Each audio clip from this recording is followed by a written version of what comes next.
Comment tu veux qu'on résolve cette affaire? Entre le commissaire qui nous met la pression, les journalistes qui sont sur notre dos, et l'âge des suspects, et on est censé faire respecter la justice? Tu veux pas la fermer, Dolmen? Je te rappelle que c'est des gosses. Puis il y a le commissaire qui nous a ramené quelqu'un pour nous aider sur cette affaire. Un pédopsychiatre judiciaire. Tu devrais être content. Oh, c'est vrai qu'on nous a imposé un psy. Avec 1 heure de retard, tu parles du nez. Bonjour. Vraiment désolé, mais ne dit-on pas qu'arriver tous les jours avec 1 heure de retard est un signe de ponctualité? Emmanuel Lebrun, pédopsychiatre de jeunes suspects. Lieutenant Laura Evans, et voici le lieutenant Jessie Dolmen. Bon, voici où nous en sommes. Il y a 1 mois, le proviseur du collège Jules Ferry, Bernard Dubois, a été retrouvé empoisonné dans son bureau. Quelques semaines avant sa mort, une plainte a été déposée contre lui pour viol sur Zoé Lambert, une collégienne de cet établissement de 13 ans. Nous savons que tous les suspects avaient un lien avec la victime, et qu'ils étaient tous présents dans le bureau du proviseur au moment de sa mort. Il y a Jeanne Lambert, la sœur de Zoé. Nous avons également Luna Moreau, la meilleure amie de cette dernière, et Antoine Lefebvre, son petit ami. Nous savons également que l'heure du décès du proviseur est exactement 16h30 et qu'ils sont tous quittés à 16h45 le bureau selon la secrétaire. Donc vous me signifiez que les gamins sont restés durant 15 minutes avec le cadavre? Totalement improbable. Pouvez-vous me rappeler à quelle heure le cadavre a été trouvé? À 17h par sa secrétaire. Le meurtre et la complicité de meurtre sont des faits très graves. M'en fiche, de toute façon je risque rien, mon père est préfet. Sans déconner. Lorsque vous avez quitté le bureau du proviseur, était-il toujours en vie? Assez pour un amateur de colle. D'après le rapport du légiste, il était très clairement stipulé que vous étiez dans le bureau au moment de la mort de ce dernier. Puisque je vous dis qu'il était vivant. C'est pas ma faute si vos légistes sont incompétents. En tout cas, moi je suis sûre de moi, il était encore vivant.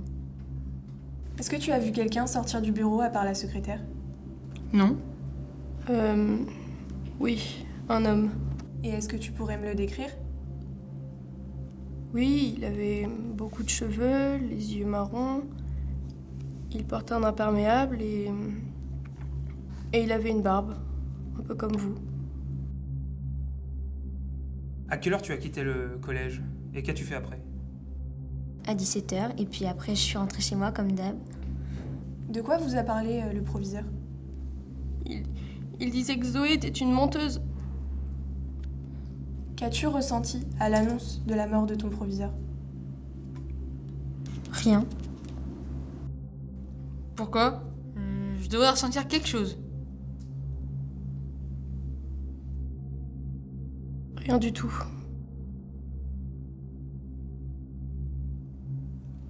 Bon, c'est fini pour aujourd'hui, mais restez à la disponibilité de la police. C'est cela, oui. Au revoir. Au plaisir. Bon, on n'est pas plus avancé. Je n'en suis pas si sûr. Lieutenant Evans, pourriez-vous me rappeler le poison qui a été utilisé? Oui, bien sûr. C'est de l'amatoxine. Dans la plupart des cas, ce poison met 6 heures à agir. Cela voudrait dire qu'il a ingurgité bien avant que les suspects entrent dans son bureau. Et pensez-vous vraiment que des enfants de cet âge puissent s'en procurer facilement? Vous mettez en doute la parole scientifique? Ils ont pu se tromper. Car dans plusieurs cas, ce poison agit instantanément sur certains métabolismes. Et ils ont dû croire cela. De plus, pensez-vous vraiment que 3 enfants puissent préméditer et commettre ce crime? Et même si c'était le cas, ces enfants disent la vérité. Sinon, ils auraient déjà cédé sous la pression policière. Si ce n'est aucun des 3 suspects, c'est qui le tueur alors? Merci de votre aide, monsieur Lebrun. On vous recontactera. À votre service. Au revoir. Au revoir. Au revoir.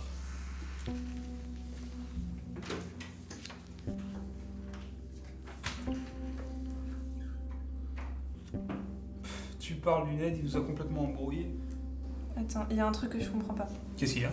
Viens voir. On est forcément passé à côté de quelque chose. Quoi? Regarde ici.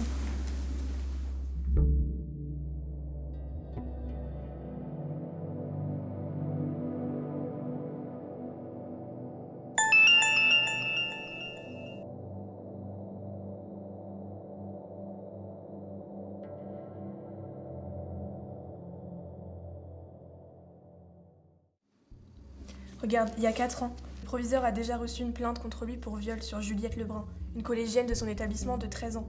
L'affaire n'a pas abouti, elle s'est suicidée. Lebrun. Comme le psy? Oui, c'est pour ça que je te le dis. Et j'ai regardé un dossier. Regarde ici. Le CPE aurait vu un certain monsieur Lebrun prendre un café avec le proviseur à 10h30. 10h30. Ce qui ferait exactement 6 heures avec l'heure de sa mort. Ce qui laisserait le temps au poison de faire son effet. Donc les enfants seraient innocents? Bah non. S'il est bel et bien mort à 16h30, les enfants étaient dans le bureau, donc ils l'ont vu mourir.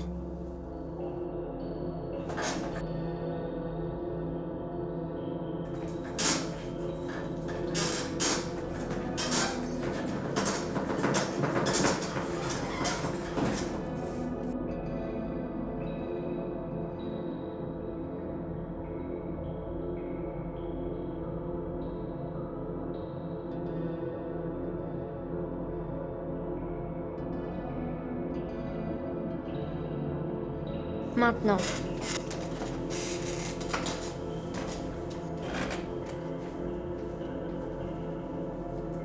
Avant de vous lancer dans un voyage de vengeance, creusez 2 tombes, celle de votre ennemi et la vôtre.